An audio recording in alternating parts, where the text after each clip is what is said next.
నేను ఈరోజు egg puff చేస్తున్నాను. ఎగ్ పఫ్ కోసం మైదా పిండి యూజ్ చేయట్లేదు. గోధుమ పిండిని యూజ్ చేస్తున్నాను. ఇదివరకి ఒక రకం చేసి పోస్ట్ చేశాను. చూడండి ఇది ఇంకో టైప్ చేస్తున్నాను. ఒకే రకం ఒకేలా చేస్తే పిల్లలు ఇష్టపడట్లేదు. ఇంకో రకంగా కావాలని ఎప్పుడు కొత్తదనాన్ని కోరుకుంటున్నారు. ఎప్పుడు అదేనేనా స్నాక్ అని అడుగుతున్నారు. అందుకని ఇంకో రకంగా నేను చేశాను. మార్నింగ్ టిఫిన్ నుంచి స్టార్ట్ అవుద్దండి. ఎప్పుడు దోసేనా, ఎప్పుడు ఇడ్లీయేనా, ఎప్పుడు ఉప్మానేనా అంటారు. స్పెషల్ కోరుకుంటారు.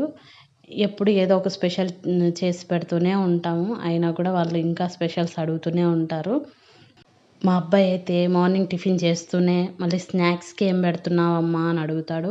స్నాక్స్‌కి ఏదో ఒకటి పెట్టి పంపించాక మళ్ళీ లంచ్ ఏం చేయాలని ఆలోచించుకొని లంచ్ ప్రిపేర్ చేసి తీసుకెళ్ళి వాళ్ళకి తినిపించి వచ్చాక నేను తినేస్తూనే మళ్ళీ ఈవినింగ్ వస్తారు కదా! ఏదో ఒక స్నాక్ అడుగుతారు. ఏం చేయాలా అని ఆలోచించుకొని స్నాక్ చేస్తూ ఉంటాను. ఆలోపే మా ఆయన బయట నుంచి వచ్చి అమ్మ తినడానికి ఏం లేదా అని అడుగుతాడు. వాళ్ళతో పాటు ఆయనకు కూడా స్నాక్ చేసి టీ పెట్టించాక మళ్ళీ నైట్ డిన్నర్‌కి ఏం చేయాలా అని ఆలోచించాలి. డిన్నర్ కూడా చేసేసాక మళ్ళీ మార్నింగ్‌కి మిక్సీ పట్టి పెట్టుకోవాలి కదా అని అన్నీ మిక్సీ పట్టి పెట్టుకుంటామండి. ఇన్ని చేసిన ఆడవాళ్ళ కష్టాన్నయితే ఎవరు గుర్తించరండి. మీరన్నా గుర్తించి చిన్న లైక్ చేయండి. నేను ఇంట్లో ఉన్న దాని పరిస్థితి నాదే ఇలా ఉన్నదంటే, ఇంకా డ్యూటీకెళ్ళి జాబ్ చేసే వాళ్ళైతే ఇంకా దారుణం అండి పాపం. వాళ్ళు పొద్దునదాకా వర్క్ చేసొచ్చి మళ్ళీ ఇంట్లో అన్ని పనులు చేసుకోవాలి. అదే మన చిన్నప్పటి విషయానికెళ్తే ఇన్ని వంటలు, ఇన్ని టిఫిన్‌లు, ఇన్ని రకాలైతే లేవండి. నా చిన్నప్పుడైతే లేవు. మీ చిన్నప్పుడు ఎలా ఉన్నాయో కామెంట్ చేసి చెప్పండి. మా చిన్నప్పుడైతే ఎప్పుడు రైసే. మార్నింగ్ అయితే టిఫిన్ అయితే ఉండేది కాదు. రేర్‌గా ఎప్పుడో హాలిడేస్ వచ్చినప్పుడు మమ్మీ టిఫిన్ చేసేది. ఆ టిఫిన్‌లోకి కొబ్బరి చట్నీ ఏద్దామా, పల్లి చట్నీ ఏద్దామా అన్న ఆలోచన అయితే లేదు. ఊరబెట్టిన టమాటా పచ్చడి ఉంటదండి. అదే ఇడ్లీలోకి, దోసలోకి వేసుకొని తినేవాళ్ళం. అదే కమ్మగా ఉండేది ఆ రోజులలో. ఇప్పుడైతే కొబ్బరి చట్నీ ఒకరొద్దంటారు, పల్లి చట్నీ ఒకరొద్దంటారు, బొంబాయి చట్నీ కావాలంటారు. ఎన్ని వెరైటీస్ కోరతారో పిల్లలు. అప్పుడైతే ఆప్షన్స్ అనేటియే లేవు మా చిన్నప్పుడు. ఏది చేసి పెడితే అది తినేవాళ్ళం మేము. ఇప్పుడైతే ఒక్కొక్కరికి ఒక్కొక్క రకమైన వంట. నేను అది తినను, ఇది తినను. అప్పుడు అందరికి కలిపి ఒకటే వంట. మార్నింగ్ చేసిందంటే మళ్ళీ నైట్‌కి కూడా మిగిలితే అదే తినేవాళ్ళం. కొత్తగా స్పెషల్స్ చేయాల్సిన పనైతే ఉండకపోయేది. ఎందుకంటే మమ్మీ వాళ్ళు బిజీగా ఉండేవాళ్ళు పొలం పనుల మీద. మా చిన్నప్పుడు మేము గూడా బిజీగానే ఉండేవాళ్ళం. బిజీ ఏంటంటారా? ఔట్‌డోర్ గేమ్స్ ఎక్కువగా ఉండేది. వచ్చామా బుక్స్ అన్నీ అక్కడ ఎత్తేసి ఆడుకోవడానికెళ్ళి ఏదో నైట్ వచ్చి అప్పుడు పెట్టింది తిని పడుకునేవాళ్ళం. ఇప్పుడు ఆ ఔట్‌డోర్ గేమ్స్ ఏం లేవు కాబట్టి పిల్లలు నలుగురు కలిసి ఆడే ఆటలు ఏవి ఆడట్లేదు. ఏదన్నా ఆడితే సెల్ ఫోన్ గేమ్స్ లేదా ఇంట్లో ట్యూషన్‌కెళ్ళి రావడం, ఏదో ఒక స్పెషల్ చేయమని తిని పడుకోవడం ఇదే అవుతుంది. మా చిన్నప్పుడైతే స్ట్రీట్ ఫుడ్స్ అయితే ఏం ఉండేవి కాదు అసలకి.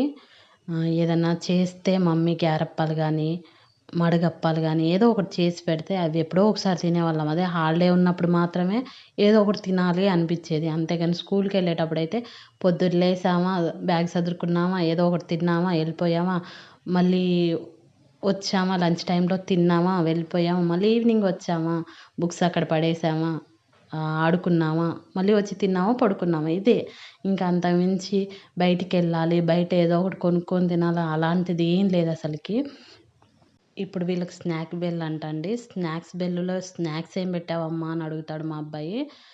అదే మా చిన్నప్పుడు ఇంటర్వెల్ అనేవాళ్ళము దాన్ని. ఇంటర్వెల్‌లో బయటికెళ్ళేవాళ్ళం కానీ ఏది కొనుక్కునేవాళ్ళం కాదు, తినేవాళ్ళం కాదు. అప్పుడు పావలా ఇవ్వడానికే చాలా ఇబ్బంది పడేవాళ్ళు పేరెంట్స్. ఇప్పుడైతే పాకెట్ మనీ ఎంత పడితే అంత ఇచ్చేస్తున్నారు పిల్లలకి కూడా. ఆ పావలా ఇస్తే ఆ పావలాతో పిప్పర్‌మెంట్ కొనుక్కొని, అది కూడా ఫ్రెండ్స్‌తో కాకెంగిలి చేసుకొని తినేవాళ్ళం. ఆ జ్ఞాపకాలు గుర్తొస్తే చాలా సంతోషమేస్తదండి. ఇప్పుడు అలా కాదు. అసలకి మనం పెట్టింది ఇంకా పక్కన పిల్లలకి పెట్టడానికి కూడా మన పిల్లలు ఇష్టపడట్లేదు. నేనైతే మా అబ్బాయికి ఖచ్చితంగా చెప్తాను. మా అమ్మాయికైనా, అబ్బాయికైనా నీ ఫ్రెండ్స్‌కి షేర్ చేసుకొని తిను అని. ఎందుకలా చెప్తానంటే, ఇప్పటినుంచే మనం పక్కన వ్యక్తికి పెట్టే అలవాటు చేశామనుకోండి, రేపు పొద్దుట ఏదన్నా అవసరం ఉన్న వాళ్ళకి సహాయం చేసే గుణం అనేది వాళ్ళకి ఇప్పటి నుంచే పెరుగుద్ది. కాబట్టి మంచి అలవాట్లు నేర్పుదాము. మా అమ్మ, నాన్న మాకలానే నేర్పారండి. మాలో మాకున్న దాంట్లో పక్కనోళ్ళకి గూడా షేర్ చేయాలని చెప్పారు. మీకొక విషయం జెప్తాను. చిన్నప్పుడు ఎవరన్నా వస్తేనే మాకు నాన్ వెజ్ తెచ్చేవాళ్ళు చికెన్ కర్రీ. అదైనా కూడా ఆ బంధువులందరూ తిన్న తర్వాత మిగిలింది మాత్రమే మేము తినేవాళ్ళం. మాకు పిల్లలని ఫస్ట్ పెట్టడం అలాంటిది ఉండేది కాదు. ఫస్టు వచ్చిన అతిథికి పెట్టిన తర్వాత మిగిలితేనే మేము తినేవాళ్ళం. అసలుకు ఎప్పుడు దాచుకొని తినడం అనేది మాత్రం మా మమ్మీ నేర్పలేదు. వాళ్ళకి పెట్టి మిగిలితే అది మేము ఆడవాళ్ళం ముగ్గురం కూర్చొని తినేవాళ్ళం. ఇప్పుడు మా పిల్లలకు గూడా నేను అదే నేర్పుతాను. వచ్చిన బంధువులు తిన్న తర్వాతే మనం తిందాము అని చెప్తాను. అదే మా పిల్లలకి నేర్పిస్తున్నాను. మీరెలా నేర్పిస్తున్నారు కామెంట్ చేసి చెప్పండి. ఎందుకంటే ఒక సామెత ఉంది. "మొక్కై వంగంది మ్రానై వంగదు" అని. ఇప్పుడు మనం ఏది నేర్పుతామో అదే పిల్లలకి అలవాటవుద్ది. కాబట్టి మేము అలా నేర్పుతున్నాము. ఇప్పుడు మగవాళ్ళకి, మగ పిల్లలకి, ఆడవాళ్ళకి మర్యాద ఇయ్యడము, పెద్దవాళ్ళని గౌరవించడం పిల్లలందరికీ నేర్పిస్తేనే ఫ్యూచర్‌లో వాళ్ళు పెద్దయ్యాక అందరిని గౌరవిస్తారు.